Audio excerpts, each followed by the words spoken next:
हिंदी की साहित्यिक कहानियों के चैनल में आज सुनिए सुप्रसिद्ध हिंदी लेखिका डॉक्टर सूर्यबाला जी की लिखी हुई कहानी कंगाल। तो शुरू करें कहानी कंगाल।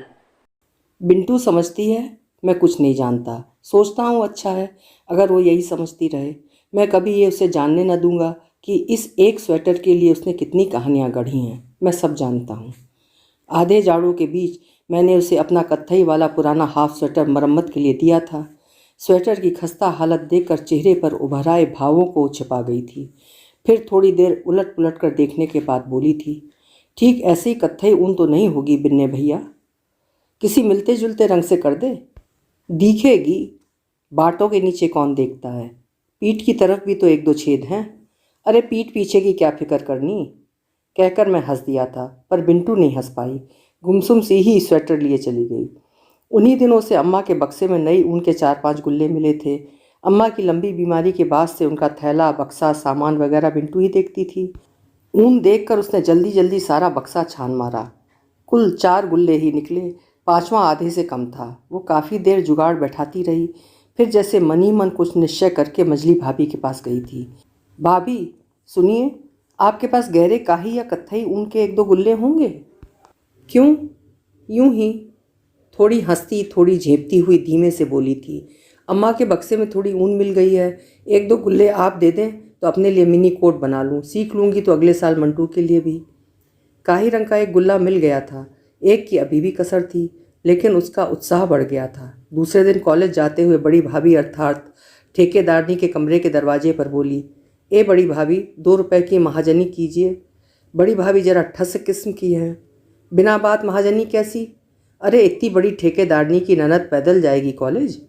बड़ी भाभी ठसकेदार हंसी हंसती उठी, तो यूँ कहो ना बिंटू बीबी, ये लो लौटते समय सफ़ेद DMC का धागा और 10 नंबर की एक सिलाई भी लेती आना। उन्होंने 10 का एक नोट बढ़ाते हुए कहा। और लौटते समय भाभी के सामानों के साथ वो रिक्शे के बहाने मांगे पैसों से एक और गुल्ला उनका खरीद लाई थी।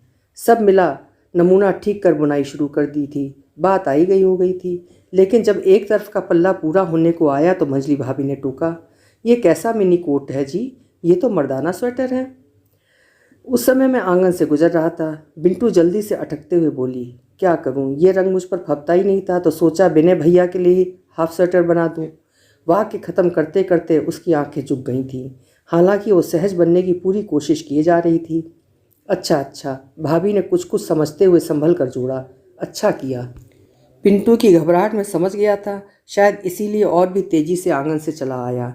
जीने के दूसरी तरफ धूप के तिकोने टुकड़े के बीच बैठकर कैरियर एंड कोर्सेज और कंपटीशन मास्टर के पन्ने उलटता पलटता रहा। कभी कभी ऐसा क्यों नहीं हो पाता कि आदमी कुछ भी महसूसने की परिधि से छिटक कर दूर जा पड़े, एहसासों की जकड़ से बहुत दूर। हाँ, और कुछ खास क्यों होता, बस यही कि ज़िंदगी ज़रा आसान हो जाती। आसान नहीं तो सहज ही, जैसे बिंटू सीधे सीधे कह पाती, विनय भैया के पास एक ही स्वेटर बच रहा है, वो भी फटे हाल। किसी तरह रिक्शे के पैसे बचाकर ऊन लाई हूँ कि उन्हें एक स्वेटर बना दूँ। वे खुद तो किसी से कहने जाएंगे नहीं, अकेले अकेले गुमसुम जो कुछ जैसा है उसी से काम चलाते जाएंगे। इससे अच्छा यही समझा कि ना इधर बाबूजी बड़े या छोटे भैया पर भार पड़े, ना उधर विनय भैया को एहसान का बोझ महसूस हो। ये सब एक पूरा और ईमानदार सच होता अगर बिंटू सीधे सीधे कह पाती, और ऐसे ही तमाम कितने सच जो हम एक दूसरे से कह पाते, लेकिन कहाँ कह पाते हैं। एक सीमा रेखा के आगे जाने से पहले मैं अपनी तरफ रुक जाता हूँ। भैया, बाबूजी, भाभियाँ और बिंटू दूसरी तरफ। बीच में जो कुछ है उसे वैसा ही बिना उघाड़े रहने दिया जाता है। सोचता हूँ काश बीच में जो कुछ बिना उघाड़े रहने दिया जाता है उसे उधेड़ कर रेशे रेशे उड़ा दिया जाए, इस बीच में कुछ न रह जाए। पर शायद दोनों तरफ से हम अभी इस असहज स्थिति को सहज रूप में स्वीकारने के लिए विवश हो गए हैं। पहले शुरू शुरू में MA करने के बाद इंटरव्यू देकर लौटता था तो बैठक में बाबूजी टोकते थे, कैसा हुआ, तुम तो भाभी के मायके वालों की खातेदारी में लगे थे, अच्छी तरह किताबें देख लेनी थी। अंदर आने पे बड़े भैया पूछते, कैसा किया, इसमें तो हो जाना चाहिए था तुम्हारा। अरे ये नहीं बता पाए। 3-4 दिनों बाद दौरे से लौटकर मंझले भैया जोड़ते, क्या पीलीभीत गए थे? अरे तो कामनी, मतलब मेरी भाभी के चचेरे भाई क्या ठहर गए होते, बेकार 100-125 रुपये पे पानी फेर आए। और अम्मा का बिसूरना लगातार जारी रहता। अब लौटता हूँ तो कोई कुछ नहीं कहता। एक तरफ से सभी लोगों की सहानुभूति भरी निगाहें उठती हैं, लेकिन साथ ही जल्दी जल्दी कतरा जाती हैं। जानबूझकर कोई कुछ नहीं पूछता मुझे इस अजीबोगरीब बेचारगी से बचाने के लिए। लेकिन धीरे धीरे इस कमरे से उस कमरे ढेर सी फुसफुसाहटें तैरती सी महसूस होती। क्या हुआ? कुछ हुआ? नहीं नहीं, नहीं हुआ। इस बार भी फुसफुसाहटें शांत हो जाती हैं, पर उनकी प्रतिध्वनियां देर तक हर कमरे की दीवारों के आर पार टकराती रहती हैं। इसके बाद बाबूजी पूजा की घंटी जोर जोर से बजाकर उठने के साथ ही हरी इच्छा भावी बलवाना गा उठते हैं। अम्मा की रेंगती आवाज़ वाले विश्वास को बिंटू डपट कर रोक देती है और भाई साहब गुजरते हुए कहते जाते हैं, नहीं हुआ, कोई बात नहीं, ज़्यादा मत सोचा करो। बिंटू दूर से मेरे चेहरे पर दृष्टि डालकर मेरी मनस्थित अंदाजने की कोशिश करती है, पर जल्दी ही उसे अपनी गलती मालूम हो जाती है, क्योंकि मेरा चेहरा अब वैसा रह ही नहीं गया कि उसमें मेरे अंदर गुजरती हुई स्थितियां अंदाजी जा सकें। पिछली बार LIC का इंटरव्यू देकर जबलपुर से लौटा तो इंदू दीदी आई थीं। घर में घुसते ही उनके दोनों बच्चे जोर से चिल्लाए, विनय मामा जी हमारे लिए।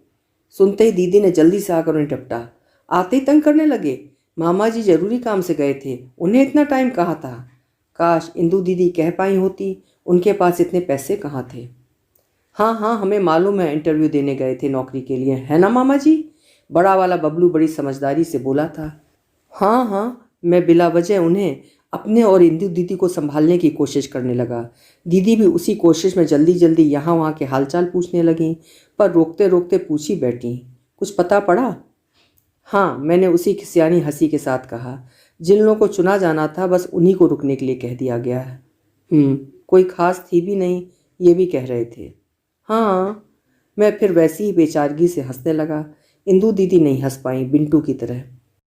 फिर बैग, बिंटू के लिए इमिटेशन ज्वेलरी के बुंदे और पेंडेंट, बच्चों के लिए टॉफ़ियाँ बिस्कुटों के पैकेट, पवन के लिए रंग बिरंगी चौड़ी टाई, और अंत में सबसे बड़ा पैकेट उन्होंने मेरी तरफ बढ़ा दिया। खोल कर देखा, टेरिलीन की मजबूत पुख्ता शर्ट। अच्छी है, बहुत अच्छी। इंदू दीदी खुश हो गई। और पवन की अकड़ देखो, कहता है सेकंड्स के माल में उसे उठा लाई हो ये टाई। आकर कॉलेज में देखो लड़के कैसी कैसी टाई डालकर आते हैं, फड़क जाओगी। हाँ, पवन इस तरह अक्सर कहता है। मुझसे 2 साल छोटा है, मेडिकल के फाइनल ईयर में है। बस इस साल के बाद वो भी एक तरफ निकल जाएगा। वैसे उसकी बातचीत चाल ढाल सब में अभी से पूरी डॉक्टरी रुआब झलकने लगा है। खूब तेज चलना, पैंट की जेब में हाथ डाले किसी थिरकती ट्यून की विस्लिंग करने लगना, फटाफट बोलना और ज़ोर से पूरा मर्दाना ठाका लगा जाना। घर बाहर से संबंधित किसी भी मामले में वो बेलाग और पूरे विश्वास के साथ अपनी राय जाहिर कर देता है। चाहे बिंदु की शादी की बात हो, मंटू की पढ़ाई की, या इंदू दीदी के ससुराली झगड़ों की। अम्मा के इलाज के बारे में तो खैर वो डॉक्टर है ही।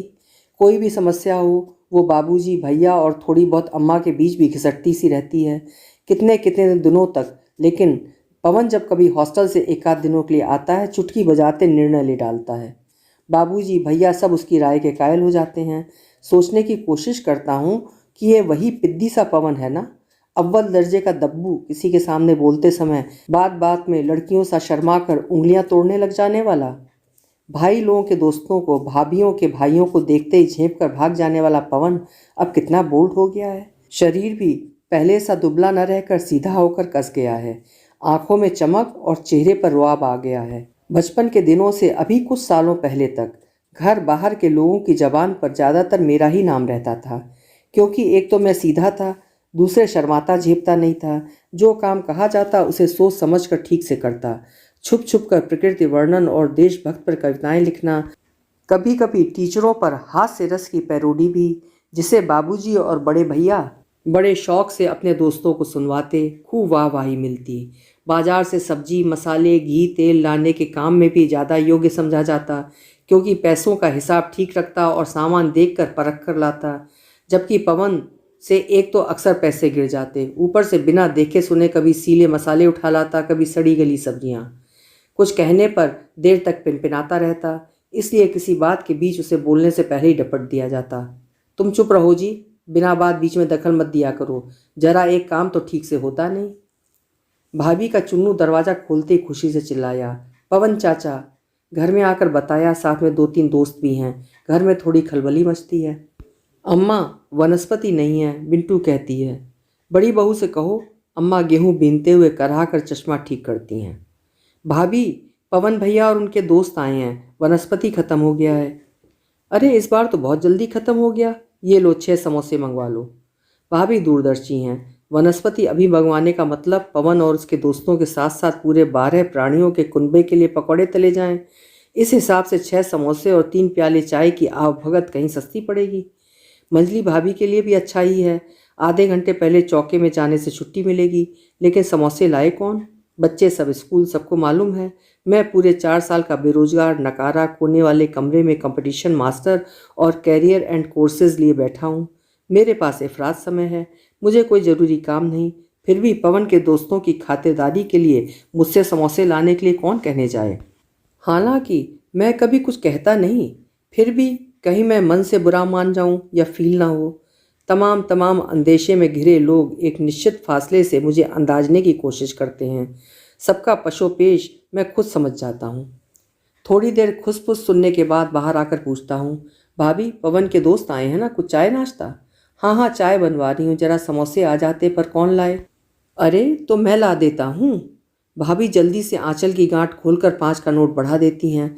मैं अटक कर कहता हूँ, अरे पैसे हैं ना मेरे पास। उससे क्या, भाभी नोट पकड़ा देती हैं। मैं न लेने की ज़बरदस्ती नहीं कर पाता। पैसे न लेकर भी कौन सा एहसान कर दूंगा। आखिर जेब में पड़े 5-7 रुपए भी तो इंटरव्यू के लिए जाते समय ज़रूरत के लिए दिए गए बड़े भैया के रुपयों में से ही तो बचे हुए हैं।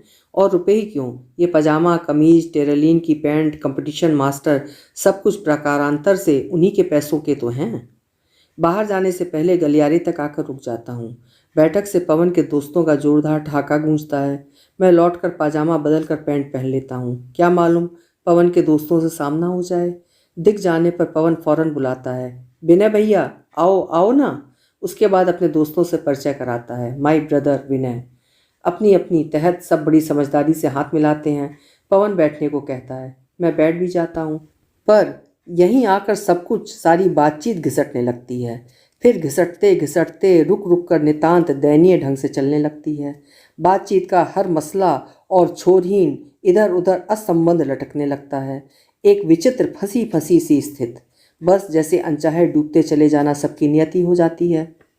घर में भी तो मेरे बीच में आते ही जैसे संबद्धता के रेशे रेशे अलग अलग हो बिखरने लगते हैं, जोड़ने की कोशिश में ही। उस दिन भी मंझले भैया, इंदू दीदी, पवन, बिंटू और बड़ी भाभी मूंगफली के छिलके एक दूसरे पर फूंक फूंक कर उड़ाते हुए हंस रहे थे। बातों के सिलसिले अनेक थे। भाभी कह रही थी, बम्बई में छिली मूंगफली यहाँ से कहीं सस्ती है। मंझले भैया मंटू के टीचर से हुई झड़प की बात कर रहे थे। बिंटू अपने बीएड के शुक्ला जी की पार्शियलिटी को लेकर दुखी थी कि अपनी भांजी को ही टॉप करवाने के लिए तुले बैठे हैं। पवन अपने साथ पढ़ने वाली मेडिकल की लड़कियों के नखरों की खिल्ली उड़ा रहा था कि मैं साइकिल बरामदे में खड़ी कर देता हूँ, सब चौंक कर देखते हैं। एलआईसी का फॉर्म लिए लिए ही मैं सबके बीच पहुँच जाता हूँ। ठहाके थम जाते हैं। सहज उन्मुक्त चेहरे बारी बारी से सहानुभूति, बेचारगी, गंभीरता और हठात चिंता भाव से देखने लगते हैं। आओ आओ विनय, बैठो। इंदू दीदी छिली मूंगफलियों के कुछ दाने मेरी ओर बढ़ा देती हैं। लास्ट डेट कब है इसकी? मंझले भैया फॉर्म की ओर इशारा करते हैं। विनय भैया खाना लाऊं, खाओगे? जल्दी में 1-2 कौर चावल खाकर ही गए थे। ये बिंटू थी। क्यों, इंदू दीदी जल्दी से पूछती हैं। रोटियां सेकी ही नहीं थी तब तक। पवन भैया ही साइकिल ले गए थे ना, इसलिए जल्दी में थे कि उनके हॉस्टल जाने के टाइम से पहले लौट आए। अरे तो ऐसा क्या, पवन को भी कुछ कहना था। विनय चाय बना दे बिंटू। वही हुआ। सबके बीच चलता हुआ बातों का सहज सिलसिला टूटकर बेतरतीबी मेरे चारों ओर अटकने लगा। ऊपर नीचे आगे पीछे वही दया, सहानुभूति, बेचारगी भरी थिगलियाँ जैसे मेरे समूचे जेहन को तेजी से ढांपने लगीं। मैं चाह कर भी उन्हें निकाल कर फेंक नहीं सकता। खामोश खड़ा सुन रहा हूँ। कितना असहाय हो गया हूँ मैं अपनी खामोशी की इन दम घोटू दीवारों के भीतर। बारी बारी से सबके द्वारा हमेशा दोहराए जाने वाले सांत्वना, सहानुभूति भरे शब्द, बस जैसे लखावरी ईंटें हों जिनके अंदर मैं अनचाहे चुनता चला जा रहा हूँ। आखिर कैसे मैं इतना असहाय लाचार होता चला गया, कैसे अनजाने अपने आप को सबके हाथों में सौंपता चला गया। सबके अपने अपने ढंग हैं। किसी ने साग भाजी मंगाने के बाद हिसाब नहीं लिया, मैं ज़बरदस्ती दे भी नहीं पाया हिसाब। किसी ने टेरिलिन की मजबूत शर्ट ला दी, किसी ने इंटरव्यू के लिए जाते समय ज़बरदस्ती 20 रुपये थमा दिए। ये बेरोजगारी क्या बस आर्थिक तंगहाली है?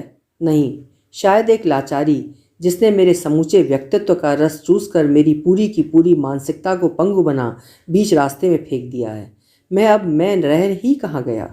फिर से दम घुटता है और ऐसे क्षणों में यही जी चाहता है कि एक बार जोर से चीख कर अपने खोए हुए वजूद को पुकार कर देखूं तो सही मायने में देखूं तो मैं खर्च के लिहाज से पवन से कहीं कम निर्भर हूं घर वालों पर। न कॉलेज हॉस्टल की फीस, न कपड़ों लत्तों पर ही कुछ विशेष खर्च होता है। उस पर से 2-4 महीने में कहीं कोई टेम्परेरी काम मिल ही जाता है।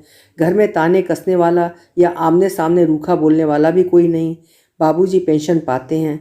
ये दूसरी बात है कि वो अम्मा की बीमारी और बिंदु की आधी फीस भरी की होती है।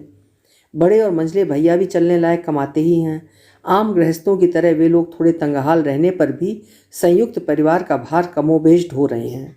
फिर सबके साथ एक बड़ी आशा जुड़ी है, पवन की डॉक्टरी की। कुछ तो समझेगा ही। एकदम नालायक निकला तो भी मुफ्त इलाज और सैंपल की दवाइयाँ तो कहीं नहीं गईं। बिंटू की भी देर सवेर शादी हो ही जाएगी।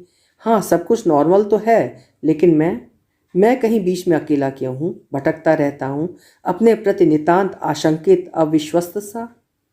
किसी भी प्रतियोगी परीक्षा के लिए फॉर्म लेने जाता हूँ तो काउंटर क्लर्क से भी आंखें नहीं मिला पाता, या फिर ज़बरदस्ती आंखें फाड़ कर देखता हूँ, जैसे हर संस्थान के काउंटर में बैठे रोजगार के लिए फार्म बांटने वाले क्लर्क एक ही हों और मेरा इतिहास अच्छी तरह जानते हों। घर पर आकर किसी के सामने फॉर्म भरने या जिक्र मात्र करने से कतराता हूँ। लोगों द्वारा संभाल संभाल कर पूछे गए प्रश्नों से भी अंदर तिलमिला उठता हूँ। वही आम सवाल, किस कंपटीशन का है, लास्ट डेट कब है, फला चीज़ भी देख लो, आदि आदि सुझाव और हिदायतें। और अंत में टेस्ट इंटरव्यू देने जाते समय अम्मा की तमाम और निर्देश और हितोपदेशी वाक्य। महावीर जी का प्रसाद लिया कि नहीं? बिंटू, जरा एक चम्मच दही तो ला दे। कौन सा दिन है आज? सूख। एक चूरा मिठाई का दे दे। मिठाई ना हो तो गुड़ चीनी कुछ दे दे। क्या बीफ है? अच्छा, तो मीठा रहने दे, बस 5 दाने राई के दे दे, मुंह में डाल ले। इसके साथ ही पूजा की रोली माथे पर चिपका दी जाती है, अक्षत और पीला चंदन भी। सारे शुभ सगुनों से लैस होकर जाता हूँ और हथियार डालकर वापस आ जाता हूँ। नहीं, अब किसी को मालूम होने ही नहीं देना है, ना बीफ है राई, ना सूख मिठाई। टेस्ट और इंटरव्यू की तारीख तक किसी को नहीं बताऊंगा। इस बार अपने आप को इस लाचारी से उबारना है। पवन को जो कुछ पसंद नहीं आता साफ नकार जाता है। अम्मा के सारे कर्मकांड मुझ पर ही चल जाते हैं। वो साफ साफ मखौल उड़ाकर चलता बनता है। अम्मा के सोचने की परवाह कहाँ करता है। हर तरफ से निश्चिंत निर्द्वंद आंगन में खाट फैलाकर चौड़ी मोहरी की पैंट पहने पैर हिलाता कह रहा है। कहने को तो आधा दर्जन भाभियाँ और 1.25 दर्जन बहनें, पर एक कायदे का शानदार हाईनेक स्वेटर नहीं बुना जा रहा है किसी से मेरे लिए। बड़ी भाभी उसी ठसकेदार लहजे में टोकती हैं, अरे अभी पिछले साल ही तो बिंटू और मंजली ने बुना है ना बादामी वाला स्वेटर। उसकी बात मत करो, पवन टोकता है। पहनने से लगता है 22 से 42 का हो गया हूँ, एकदम गवारों जैसा रंग, ऐसा कि उसके मैच की एक गांधी टोपी और मिला लूँ, बस होम्योपैथी की कंपाउंड्री करने लायक। मंजली भाभी रीतिकालीन तरकश से तीर चलाती हैं, तो ये कहो ना पवन लाला जी, तुम्हें ठंड बचाने वाला स्वेटर नहीं, लड़कियों के बीच नक्शे मारने वाला स्वेटर चाहिए। समझदार को इशारा काफ़ी। पवन हंसते हुए हाँक मारता है, फिर झटके से उठकर जूते के फीते बांधने लगता है। चलता हूँ। शाम को घर में घुसा तो अम्मा के धीरे धीरे रोने की आवाज़ आई, सर्वथा अप्रत्याशित। अम्मा बिसूरती खींचती भले ही हो, पर इससे रोती कभी नहीं। बिंटू ने धीरे से पोस्ट कार्ड दिखाया। अम्मा के 12 बंकी वाले सौतेले भाई गुजर गए, जो उम्र में अम्मा से काफ़ी बड़े थे और सौतेले होने पर भी उन्हें बहुत मानते थे। वैसे चिट्ठी उनके मरने के 3रे दिन लिखी गई थी और आज 8वें दिन पहुंची थी। इस हिसाब से उनके घर वालों ने मात्र सूचित करने की खाना पूरी की थी, पर अम्मा के हिसाब से 13 में जाना जरूरी था। वे लोग चाहे जैसे हों, हमें तो स्वर्गवासी आत्मा के प्रति फर्ज निभाना है। अभी तक हर साल 30 पर 15-20 जो बन पड़ता था भेजकर भाई का फर्ज निभाते थे। कहते कहते अम्मा फिर धीरे धीरे रोने लगी। बाबूजी बड़े भैया काम चलाओ भाव से अम्मा को संभालने लगे। जाने के नाम पर मझले भैया तटस्थ भाव से बोले, अगले हफ्ते दौरे पर जाना है, कहिए तो उधर से ही होता हूँ, टोपी उतार कर मातम पुरसी कर लूँगा और क्या। नहीं, अम्मा टोकती हैं, सब लोग समझ जाएंगे कि बेगार टालने आए हैं, और सबसे बढ़कर तब तक 13 भी बीत गई होगी। बड़े भैया को इसी हफ्ते काम पूरा करा के पेमेंट लेना है। एक आध हफ्ते बाद होता तो कोई बात भी थी। पवन का तो कोई सवाल ही नहीं उठता। बाबूजी के लिए डॉक्टर की सख्त ताकीद है। जाड़ों की रात के सफ़र से दमा उभर आता है। तब विनय कोई धीरे से कहता है, हाँ विनय से पूछो कहाँ है, बुलाओ। तुम्हें फुर्सत होगी? कुल 4 दिन लगेंगे। जा सको तो अच्छा है, जरा मन बदलेगा। पुरानी रिश्तेदारी ठहरी। माधव और हरीश के साथ कुछ ना कुछ परेशानी है, तुम चले जाते तो। हाँ तो ठीक है, बाबूजी खुश हो जाते हैं। कल शाम की मेल से अपनी अम्मा को लेकर चले जाओ। मैं कमरे में आकर सामान जुटाने लगता हूँ, पर मन नहीं लगता। कई बार विचलित हो पैर दरवाजे की ओर बढ़ते हैं, लेकिन आकर कह नहीं पाता कि 13 के दूसरे दिन 10 बजे मेरा ओवरसीयरी का इंटरव्यू है। टेस्ट में बिना किसी को बताए दे आया था और मेरे अनुमान के अनुसार पर्चा काफ़ी अच्छा हुआ था। जानता हूँ कहते ही एक के बाद एक दूसरे कान तक तेजी से खुसफुसाहटें तैरने लगेंगी। लोग वही पुराने प्रश्न दोहराने लगेंगे और बाराबंकी जाने की समस्या पर विचार करते समय हर 2 वाक्यों बाद यही जोड़ा जाएगा, विनय तो जा सकते थे पर उनका इंटरव्यू है। कह तो रहे हैं इस बार पर्चा काफ़ी अच्छा हुआ है। इन चर्चाओं की कल्पना ही असहनीय हो जाती है। चुपचाप फिर धीरे धीरे चीज़ें जुटाने लगता हूँ। मंझले भैया की अटैची, बड़े भैया का नाश्तेदान। चलो अम्मा, रिक्शा आ गया। 13 बिताकर अम्मा के साथ लौटता हूँ तो बाबूजी एक हाथ से चश्मा, दूसरे हाथ से धोती संभालते लपकते लपकते खुश खुश आते हैं। अरे विनय, तुमने कोई इम्तहान दिया था? ये देखो उसकी मार्कशीट आई है, नंबर तो बहुत अच्छे हैं। इंटरव्यू कब है उसका? मैं चुपचाप बगैर जवाब दिए लिफाफा उनके हाथ से लेकर अंदर आ जाता हूँ। बाबूजी हक्के बक्के देखते रह जाते हैं, अपने से नितांत संत्रस्त। इतना भी नहीं कह पाता कि इंटरव्यू बीत गया है इसका।